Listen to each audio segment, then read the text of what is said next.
Forward cements युनियनचे राष्ट्रीय महासचिव मनोज यादव आपल्यासोबत आहेत. आपण त्यांच्याशी बातचीत करतोय. सर, तुम्ही पंतप्रधान नरेंद्र मोदी यांना एक पत्र लिहिलेलं आहे. या पत्रातून आपण काय मागणी केलेली आहे? आपल्या देशाचे पंतप्रधान नरेंद्र मोदी साहेबांना 2 पत्र लिहिलं आपण, आणि काल एक पत्र लिहिलं, त्याच्या आधी एक पत्र लिहिलं होतं. त्याच्यामध्ये त्यांना माहिती दिली होती की आपल्या देशाचे किती नाविक, किती खलासी तिथे कॉन्फ्लिक्ट झोनमध्ये आहेत मिडल ईस्टमध्ये. त्याचसोबत काल जो पत्र दिलं आहे ते काल 14वा दिवस आणि आज 15वा दिवस म्हणून आपण एक पत्र त्यांना दिलं आहे की मागील 14 दिवसापासून जो युद्ध चालू आहे त्याच्यात अजून कुठे थांबायचे काही लक्षण दिसत नाही. त्यामध्ये आपले 23,000 भारतीय नाविक जे आहेत ते वेगवेगळ्या गल्फ रिजनमध्ये आहेत, पण जवळजवळ 100च्या वरती काहीच नाविक आहेत जे माझ्याशी संपर्कात आहेत. ते मेनली इराणमध्ये आहेत, म्हणजे जिथे प्रत्यक्ष वार चालू आहे त्यांच्या वेगवेगळा जो पोर्ट आहे त्याच्यामध्ये सिरी आयलंड असेल, BIK असेल, बंदर अब्बास असेल. तर काही लोकांनी अशी माहिती दिली मला त्या दिवशी की आता येत्या आठवड्यात किंवा येत्या एक 5-6 दिवसांनी त्यांना जे बोटीवरती जो प्रोव्हिजन आहे किंवा जो फ्यूल आहे त्याचसोबत जो फ्रेश वॉटरचा जो आपला साठा आहे त्याच्यामध्ये कमतरता येत आहे, आणि तिथे कोणालाही बोटीवरून बाहेर जाण्यास परवानगी नसल्यामुळे त्यांना हा धोका निर्माण झालेला आहे की जर हा युद्ध असं सतत चालू राहिला जसं आपल्याला लक्षण दिसतं आहे तर येत्या काळात त्यांच्या बोटीवरती हा जो इसेन्शियल आयटम आहेत फ्यूल आणि फ्रेश वॉटर आणि प्रोव्हिजनचा एक विषय उभा राहू शकतो. तर आपण काल एक पत्र लिहिलं मोदी साहेबांना, पंतप्रधान साहेबांना, आणि विनंती केली की कमीत कमी येत्या काळात हा जो विषय आहे त्याचा पण लक्षात घेऊन अशी एक रूपरेषा तयार केली पाहिजे किंवा त्या तेहरानशी बोलून त्या लोकांचा जो कमीत कमी प्रोव्हिजन आणि फ्रेश वॉटर आणि फ्युएलचा पण तिथे बंदोबस्त केला पाहिजे. त्यासाठी आपण काल पत्र. अनेक लोक जे आहेत ती तुमच्या संपर्कात आहे, काय नेमकी तिथली परिस्थिती ते सांगतात आहे तुम्हाला?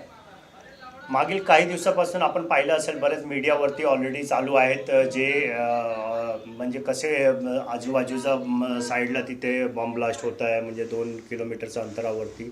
त्या सगळ्या गोष्टी बघून जे आपले भारतीय नाविक आहेत त्याच्यामध्ये बरेच पोरं असे आहेत जे पहिल्यांदा गेले बोटीवरती, आणि त्याच्यासमोर प्रत्यक्ष वार आणि आजूबाजूच्या साईडला 1 किलोमीटर 2 किलोमीटरचा जवळपास बॉम्बिंग होणं हाही काय सोपी गोष्ट नाही.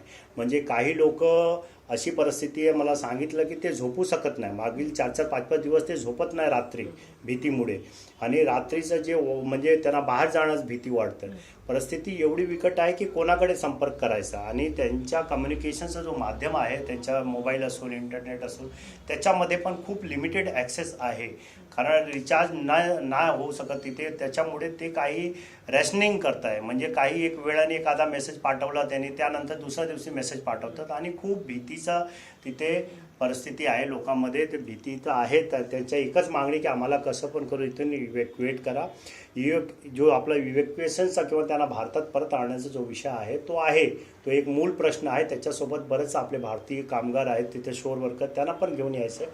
पण जो आता येत्या काळात जो हा विषय निर्माण होणार आहे त्याच्याकडे लक्ष देण्यासाठी आपण पंतप्रधान साहेबांकडे अशी विनंती केली.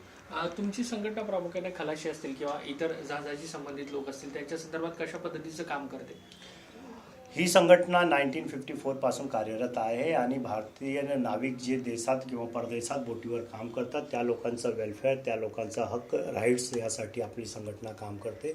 ही संघटना एक इंटरनॅशनल लेवलला ITFशी संलग्न आहे, आणि आपल्या देशाच्या पातळीवरती सेंटर ऑफ इंडियन ट्रेड युनियनशी संलग्न आहे. तसंच एक मेजर पोर्ट जो फेडरेशन आहे आमचं, वॉटर ट्रान्सपोर्ट वर्कर फेडरेशन, त्याला देखील संलग्न आहे.